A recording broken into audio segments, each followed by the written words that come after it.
Okay, thank you for being here. Today, we're going to have a start with a math lesson. And there's two operative numbers 64, that's how old I am. The second one is 54. For 54 years, I've been excited about the first day of school. 12 years as a student, I'm so old they didn't even have kindergarten on my first day. I didn't go to kindergarten. I was a teacher for 8 years. I was an administrator from assistant principal to assistant superintendent for 7 years. And I've been a superintendent for 27 years. That's 54 years that the first day of school is what I look forward to. This one was a lot different than all other 53 because there were actually no students there. And if you think about your worldview, what it's like, it was definitely different. The fact that this was the first day of school, but it was virtual. And some of you were with us at our start. We did set one record today. There were no buses that were late today. But I guess that's because we didn't run any buses. So that was an easy record to have. So now for some good news and then some not so good news. The good news is that about 60% of our teachers said that they would show up in person. And we hit that number almost. 58% of them showed up to a school building. Now, they have until the 17th to show up to work this year. But because of the guidance from the health officials at the county and working with our teacher groups, we agreed to modify that requirement for a little while. And the numbers, it gives me some confidence that our surveys and feedback are pretty good. And so 58% of our teachers showed up today in person when we were expecting 60%. Also, what I also want to point out is now a few of the struggles that we had today. Now, before I get to the struggles, one of the things that we reported very few infrastructure problems, such as, when I say infrastructure problems, was the heat working, the air conditioning working, did those kind of things work? And mostly yes, but we didn't fully test the system because we didn't have all the students there. But, we had very few infrastructure problems. I think we had one school where the construction crew hit a pipe, and so at Roosevelt, we had some issues, but those were minor. The bigger issues we had were with our technology distribution and technology access by our families. And they were driven by a couple of things. So it wasn't all bad. It was mostly good, actually. But we had a couple of issues that created a couple of concerns. Number one, and both of them were really caused by us. We can't point our finger at anybody else. One of them is, think about this, and we should have thought about this. Last year we distributed technology to secondary students, okay? Well, that's secondary students. Sixth graders are in secondary. This year we're distributing technology to elementary students. Well, guess who was a fifth grader last year that's now a sixth grader that we kind of missed? So that sixth grade cohort, we didn't really, unless they were in an elementary school last year, or unless they were at Travis, or unless they were at a 4-8, or unless they were at a K-8, we had a few issues on not getting them their devices. So that was a big part, and that was something that we should not have overlooked. But we didn't catch that, and so that's where a big part of our problem is. Related to that also is we've distributed 90% of the devices. 90% of the students have their device. The other 10% are going to be a little complex because some of those are at campuses. We have no more centrally in warehouses. They're all out. Many of the students have them one-on-one. But we have others that are in schools that have not been handed out to students, and that's the 10%. And those numbers aren't going to reconcile one-to-one. So we may have to move some from one school to another school to get that last 10% out. So I'm glad we had a little bit of extra time to get this done, but that's related to the distribution problem.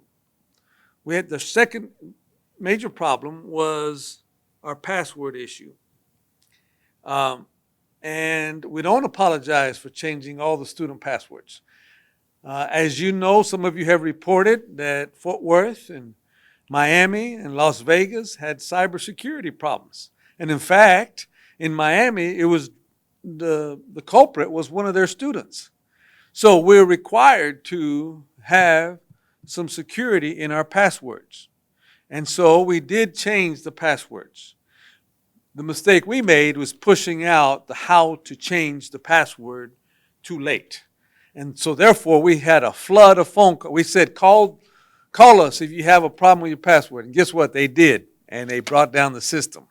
So part of that we should have started earlier. We can rectify that. We're going to have something on our website. We're going to have a tutorial tomorrow. Most of those items can be resolved at the campus level. There's a few that we may have to resolve centrally. But we may still have some glitches with our phone systems the next couple of days because the parents are doing what we asked them to do. They're calling us, and it overloaded our system. So that was the second big issue that we needed to fix. And then I'll finish with the last comment, and then I'll take your questions. And I'll say this in Spanish briefly in just a moment. The other thing is that we are now starting to get the results of the survey of who wants to start coming back. As you know, the county has gone from red to orange, and so now we can start bringing certain student groups back in a limited basis. And so we're planning starting in October the 5th, I believe. But we're planning on bringing some student groups earlier than that. Well, the survey has told us, albeit though the response rate is low so far. But it's a significant number, but it's still low. We have about 20% response rate so far, and the 20% who have responded, about 44% are saying that they want in-person instruction. So my plea is, and hopefully the media can help us, is we need people to respond to that survey because we need accurate data. Because if we're planning on 45 to 50% and 65% show up, then everything's going to be off. So we need people to respond to the survey. The survey is going to be open all week so that we can know exactly how the parents. Now, we may bring some student groups back the last week of September. So this is not like you're going to start coming back tomorrow. It's going to be a couple of 3 weeks out. But if you want to start coming back and you're going to be part of that early cohort, we need to know that so we can plan for it. But we're talking about starting school still in October for the majority. But we also need to learn, like if a certain school has over 60% response rate, and then for social distancing to happen, we may have to go to a hybrid model. So it's going to, when you take it down to an individual school level, it's going to be very important that we have precise information about how many parents actually want to come back, how many students want to come back. So let me say this briefly in Spanish, and then I'll come back. La primera cosa que les quiero decir es que nosotros, 60% de los maestros nos dijeron que iban a venir a las escuelas y iban a enseñar de las escuelas, y 58% de ellos sí llegaron a las escuelas y están con nosotros en persona. Pero también batallamos un poco hoy con las computadoras. Los estudiantes en el grado 6 no les dimos el equipaje el año pasado ni tampoco en estas 2-3 semanas, y nos faltan en el grado 6 para darle las computadoras y los hotspots a los estudiantes en esos grados. Pero tenemos un plan para mejorar ese asunto. Y al mismo tiempo, el password, lo que se necesitan para meterse en los programas. Hemos batallado con algunos de los estudiantes porque es muy necesario que cambien su password para proteger toda la información que tenemos. Pero estamos trabajando en un plan de eso. Y la última cosa que les quiero decir es que 44% de los padres y alumnos nos dicen que quieren regresar en persona a cumplir el año. So es lo que tengo en este momento. Okay, now I'll open it up for any questions, comments, concerns that you heard about. Mr. Frank? Yeah. Good. Just wanted to ask as far far as the student participation today. Were there any students, and do you have any early indication of how many students were not accounted for, as far as attendance today because of technology issues or because perhaps they don't have access to technology? Yeah, I wish I could tell you that number. That's the number I'm most interested in, but we don't have enough data to make any kind of assessments. What I have heard, every urban district superintendent that I've talked to, and I've talked to most of them in the state and many of them in the country, that's their biggest concern about the low numbers of students that are actually coming back. We always worry about that on the first day under normal circumstances, but we don't have enough data yet, and especially since we didn't have the passwords. So if they logged in, we'd know exactly where they are. For those sixth graders, we'd have that data. Certain schools had 1,000 kids that didn't report. When we started calling and asking them, well, they hadn't put it on the spreadsheet yet. So it was a false positive. So I don't want to give a number. That's the number that I'm staring at my staff in the eye. That's really the number, the biggest number that I need. It would be premature to give you that number today. This time tomorrow, you can ask me that question, because this time tomorrow, at least I'll have a preliminary number of how many we're projecting to have, and then how many have actually logged in. And then where are the deltas? It always takes us about 5 to 7 days to really get to the number. We already projected a loss of enrollment of over 1,000 students. So but then we need to see how close are we going to be to the new projection. Anybody have anything to add to that? Okay. All right.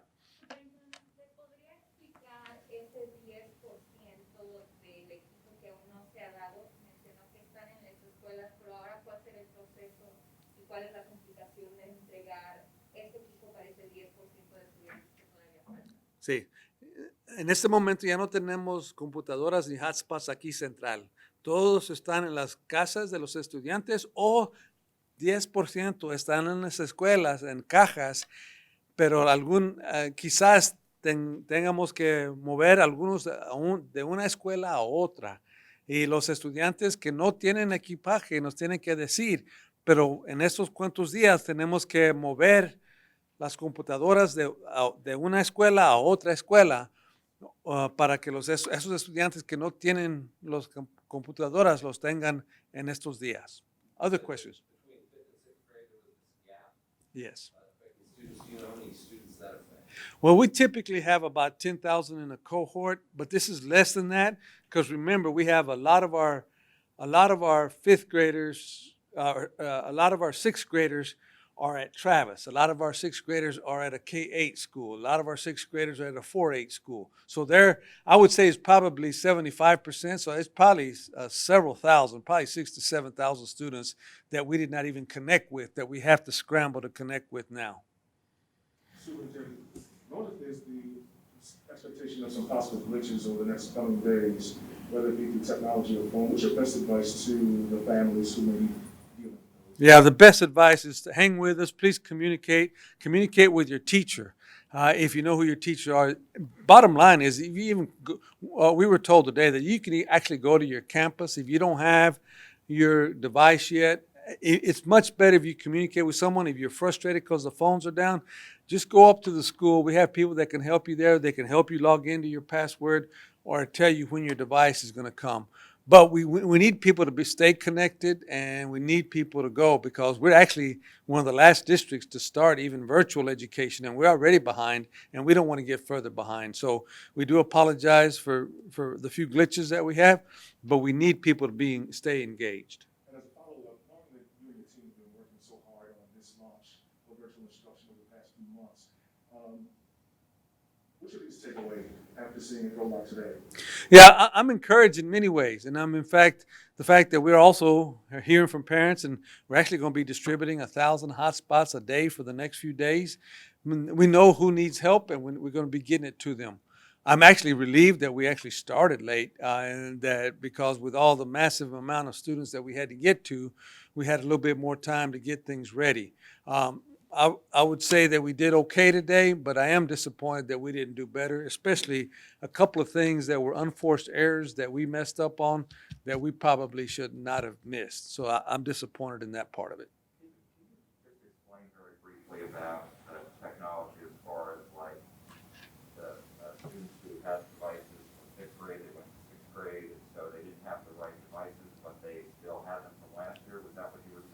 No, our fifth graders are okay because they had them last year and they're still connected, and we may need to get the serial number and all those kinds of things. So they're good. But the problem is our students that were. I'm sorry, that's right. It was the fifth graders. Jack, you want to help me on that? Yeah, so, Yeah. yeah, so not all of our fifth graders last year received a technology device, right? And so since we haven't seen those kids since March, they held on to what they have and they just migrated up to a different school, right? But those kids that never received technology in fifth grade, they didn't have it when they showed up at sixth grade, and we didn't account for that. We didn't have a device sitting there waiting for them. We focused most of our energy on elementary schools, as you know, over the last several weeks. And I think we actually did a very good job in terms of deploying to those elementary schools. They're very well equipped right now for day one. But it was that gap that we missed for the sixth graders. And so, as the superintendent said, we've got a pretty big chunk of sixth graders that are coming in, didn't have technology right away. We scrambled over the weekend to get what we can to those campuses, but we are going to have to do a little bit of shifting. So if you think about it on the other end of it, we had seniors that graduated. We got to pick up their technology, then push it all the way back down to the sixth graders. So that's what we're going to be doing the next couple of days to try to level out and make sure that every student has technology. But the good news is that we have enough technology for all the students. It's just a matter of fitting that last 10%. Let me clarify one more time because I may have confused you more. If you were a fifth grader last year and you were in a magnet school or a K-8, you probably got your device because people at that campus were getting devices. But if you were a fifth grader at an elementary school, our whole plan was to give them to elementary schools this year. And so they're not there now. They're now in sixth grade, and that's where we had the problem. Is we got a few of those out, but we didn't get all of those out. How do you expect parents to rectify those passwords? What kind of recommendations are you guys going to be making? Yeah, we're going to be pushing out some information for the parents about the password issue. And if you're a tech-savvy parent, you might be able to figure it out just with written instructions. But if you're not, we're going to have a tutorial that we're announcing that sometime tomorrow with a Facebook Live. You can watch this, and we can show you how to change your password. So we're giving temporary passwords to the students, but we want them to customize them and make them their own, and we're going to teach them how to do that. So we're going to be pushing that out, and there'll be a specific time tomorrow in which we'll be running that so that we can walk them through. They can also call, but just in case we have this volume of calls, we want to try to do some other things that'll mitigate the volume of calls, and that can still get the information that the parents need. Was that temporary password already sent to parents in like a packet or something? Yes, it's been distributed, but yes, people lose stuff. You know, that happens. You get stuff all the time. You don't know how important it is, and if you're not on top of it, you may not have it. So yes, it was information they already have, but we get it. You know, sometimes it's hard to execute on getting that volume of information. For those who had trouble logging in today, is that going to affect their attendance? No, absolutely not. Another thing that people need to understand, we need everybody enrolled, but you're not absent until you're enrolled. And it's hard to get enrolled if you don't have if the only education we're offering is virtual and we can't let you in, that's not going to count against you. But we do need to resolve that right away because that'll start affecting our average daily attendance. But no, students will not be penalized for that. Superintendente, ¿podría repetir el mensaje de si las familias necesitan ayuda que vayan a las escuelas y también la importancia de llenar esta encuesta de survey online? Sí, para los padres familiares les pedimos que nos ayuden con varias cosas. La primera cosa es si algo les falta, si se hablan al director de la escuela, a la directora, ellos les pueden ayudar. Porque mucha de la información ellos tienen en la escuela. Y también es muy importante que los padres nos digan qué es la manera de instrucción que van a desear este año. Si quieren venir en persona o si se quieren quedar en la casa. Nosotros tenemos que saber esa información. En este momento nada más 20% de los padres nos han dicho lo que quieren hacer y es muy importante que nos ayuden con esa información. Y si también hay muchas otras cosas, si batallan para meterse en la computadora con la password, mañana les vamos a mandar una manera donde pueden ver una demostración de cómo meterse en la internet. I'll take maybe one more question. If we got one more. Okay. Thank you very much. Appreciate you being here. Thank you.